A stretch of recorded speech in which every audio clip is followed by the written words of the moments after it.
നമസ്കാരം, മലയാളി വാർത്തയിലേക്ക് സ്വാഗതം. വടകരയിൽ ശൈലജ തോൽക്കണം, കൊല്ലത്ത് മുകേഷും. CPM-നെതിരെ മുഖം നോക്കാതെ പ്രതികരിച്ച് നടൻ ജോയ് മാത്യു. ജോയ് മാത്യു തീർന്നുവെന്നാണ് കമന്റുകൾ വരുന്നത്. CPM-കാരെ പറഞ്ഞാൽ കടന്നൽ കൂട്ടം ഇളകുമല്ലോ, കൊത്തിപ്പറിക്കാൻ ഇളകിയിട്ടുണ്ട്. നടന് നേരെ സൈബർ ആക്രമണവും തുടങ്ങി. തന്റേതായ അഭിപ്രായങ്ങൾ മുഖം നോക്കാതെ പറയുന്ന ആളാണ് നടൻ ജോയ് മാത്യു. സോഷ്യൽ മീഡിയയിൽ അദ്ദേഹം നടത്തുന്ന പ്രതികരണങ്ങൾ പലപ്പോഴും വൈറലാകാറുണ്ട്. ലോക്സഭാ തിരഞ്ഞെടുപ്പ് ആവേശം മുൾമുനയിലെത്തി നിൽക്കുമ്പോഴാണ് ഇപ്പോൾ ജോയ് മാത്യു സ്ഥാനാർത്ഥികളെക്കുറിച്ചും ജയപരാജയ സാധ്യതകളെക്കുറിച്ചുമൊക്കെ പ്രതികരിച്ചിരിക്കുന്നത്. ശക്തമായ മത്സരം നടക്കുന്ന വടകര മണ്ഡലത്തിൽ ഷാഫി പറമ്പിൽ ജയിക്കുമെന്നാണ് ഒരു ചാനലിന് നൽകിയ അഭിമുഖത്തിൽ ജോയ് മാത്യു പറഞ്ഞത്. ശൈലജ ടീച്ചർ പരാജയപ്പെടുന്നതാണ് നല്ലതെന്നും അദ്ദേഹം അഭിപ്രായപ്പെട്ടു. സുരേഷ് ഗോപി BJP അല്ലായിരുന്നുവെങ്കിൽ താൻ പ്രചാരണത്തിന് പോയേനെയെന്നും ജോയ് മാത്യു പ്രതികരിച്ചു. രാഷ്ട്രീയ പാർട്ടികൾ സമീപിക്കാറുണ്ട്. സജീവ രാഷ്ട്രീയക്കാരനാകാൻ സാധിക്കില്ല. മുഴുവൻ സമയവും ജനങ്ങളോടൊപ്പം നിൽക്കേണ്ടതാണ് രാഷ്ട്രീയ പ്രവർത്തനം. കോഴിക്കോട് പ്രദീപ് കുമാറിന് വേണ്ടിയും അഴീക്കോട് നികേഷ് കുമാറിന് വേണ്ടിയും നേരത്തെ താൻ പ്രചാരണത്തിന് പോയിട്ടുണ്ട്. സുരേഷ് ഗോപിക്ക് വേണ്ടി പ്രചാരണത്തിന് പോകുന്നില്ലെന്നും ജോയ് മാത്യു പറഞ്ഞു. സുരേഷ് ഗോപി നല്ല വ്യക്തിയാണെന്ന് ജോയ് മാത്യു വ്യക്തമാക്കി. എന്ത് പ്രശ്നം വന്നാലും വിളിച്ചു ചോദിക്കും. അദ്ദേഹത്തിന്റെ രാഷ്ട്രീയത്തോട് മാത്രമാണ് വിയോജിപ്പ്.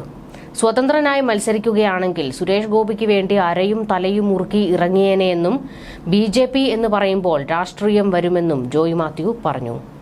വടകരയിൽ ഷാഫി പറമ്പിൽ ജയിക്കുമെന്നുറപ്പാണ്. TP കേസിലെ പുതിയ ഹൈക്കോടതി വിധി വന്നതും കുഞ്ഞനന്തനെ അനുകൂലിച്ച് ശൈലജ ടീച്ചർ പ്രതികരിച്ചതും ഇടതുപക്ഷത്തിന് തിരിച്ചടിയായി. ബോംബ് സ്ഫോടനവും അവർക്ക് തിരിച്ചടിയാണ്. ബോംബ് യഥാർത്ഥത്തിൽ ലക്ഷ്യമിട്ടത് ആരെയാണ്? ടീച്ചറെ അവിടെയും പരാജയപ്പെടുത്തുക എന്ന ലക്ഷ്യത്തോടെയും ആകാം. ടീച്ചർ നല്ല വ്യക്തിയാണെന്നാണ് കേട്ടിട്ടുള്ളത്. വടകരയിൽ ശൈലജ ടീച്ചർ പരാജയപ്പെടുകയാണ് നല്ലതെന്നാണ് എന്റെ അഭിപ്രായം. ഇപ്പോൾ പരാജയപ്പെട്ടാൽ അടുത്ത നിയമസഭാ തെരഞ്ഞെടുപ്പിൽ വീണ്ടും മത്സരിക്കാം, മുഖ്യമന്ത്രിയാകുകയും ചെയ്യാം. ടീച്ചർ മുഖ്യമന്ത്രിയാകേണ്ട ആളാണെന്നും ജോയ് മാത്യു പറയുന്നു. തിരുവനന്തപുരം മണ്ഡലത്തിൽ ശശി തരൂർ ജയിക്കുമെന്ന് ഉറപ്പിക്കാം. മറ്റേത് കെട്ടിയിറക്കിയ സ്ഥാനാർത്ഥിയാണെന്നും ജോയ് മാത്യു പറഞ്ഞു. കൊല്ലം മണ്ഡലത്തിൽ പ്രേമചന്ദ്രൻ ജയിക്കും. മുകേഷ് തന്റെ സുഹൃത്താണ്. തൃശൂരിൽ 3 സ്ഥാനാർത്ഥികളും മികച്ചതാണ്. നല്ല മത്സരമാണ്. കേരളത്തിലെ ഇടത് സ്ഥാനാർത്ഥികളിൽ മികച്ച വ്യക്തി സുനിൽകുമാറാണ്. സുനിൽകുമാറോ മുരളീധരനോ ജയിച്ചോട്ടെയെന്നും ജോയ് മാത്യു സരസമായി പറഞ്ഞു. രണ്ടുപേരും ഡൽഹിയിൽ രാഹുൽ ഗാന്ധിയെ പിന്തുണയ്ക്കേണ്ടി വരുമെന്നും അദ്ദേഹം കൂട്ടിച്ചേർത്തു. ഇതിനിടെ KK ശൈലജയ്ക്കെതിരായ സൈബർ അധിക്ഷേപത്തിൽ പോലീസ് കേസെടുത്തിരുന്നു. കോഴിക്കോട് നടുവണ്ണൂർ സ്വദേശിയായ പ്രവാസി KM മിൻഹാജിനെതിരെയാണ് കലാപാഹ്വാനം ഉൾപ്പെടെ വകുപ്പുകൾ ചുമത്തി മട്ടന്നൂർ പോലീസ് കേസെടുത്തിരിക്കുന്നത്. KK ശൈലജയുടെ ചിത്രങ്ങൾ മോർഫ് ചെയ്ത് പ്രചരിപ്പിച്ചുവെന്നാണ് കേസ്. മിൻഹാജ് KM പാലോളി എന്ന ഫേസ്ബുക്ക് അക്കൌണ്ടിലൂടെയാണ് ചിത്രങ്ങൾ പ്രചരിപ്പിച്ചത്. നേരത്തെ ന്യൂമാഹി പോലീസ് ലീഗ് പ്രവർത്തകനെതിരെയും കേസെടുത്തിരുന്നു. മുസ്ലിം ലീഗ് ന്യൂമാഹി പഞ്ചായത്ത് സെക്രട്ടറി അസ്ലമിനെതിരെയാണ് ന്യൂമാഹി പോലീസ് കേസെടുത്തത്.